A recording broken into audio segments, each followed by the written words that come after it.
मीठ बोलिया बुझला ऐसे राजा सवाद जैसे गन्ना के रस के।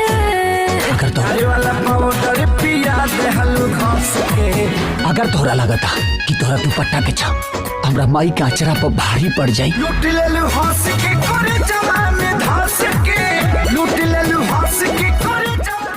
भाई लोग नमस्कार। जी हाँ दोस्तों, खेसारी लाल यादव जी का फ़ैन होंगे तो हो जाइए तैयार, क्योंकि खेसारी लाल यादव जी लेके आ रहे हैं गाना लूट ले लूँ हंस के। जी हाँ दोस्तों, इसी फिल्म से ट्रेलर को रिलीज़ कर दिया गया है। दोस्तों बात करते हैं गाने का, तो गाने का ट्रेलर बहुत जल्दी आप लोग को देखने को मिलेगा। जी हाँ दोस्तों, बता दूँ आप लोग को लाडला 2 फिल्म का ये गाना है, जिस गाने में खेसारी लाल यादव और प्रियंका सिंह का आवाज़ है। दोस्तों बात करते हैं, इस गाने में नजर आएंगे आप लोग का चहेता ग्लोबल स्टार खेसारी लाल यादव जी और मेघा श्री जी। तो काफ़ी बेस्ट गाना है, आशा और विश्वास है दोस्तों ये गाना आप लोग खूब पसंद करेंगे दोस्तों। तो इस फिल्म में एक से एक बढ़ के गाना है जो बैक टू बैक आप लोग को सुनने को मिलेगा, और बहुत जल्दी आप लोग ट्रेलर को जाइए, प्यार दीजिए, सपोर्ट कीजिए।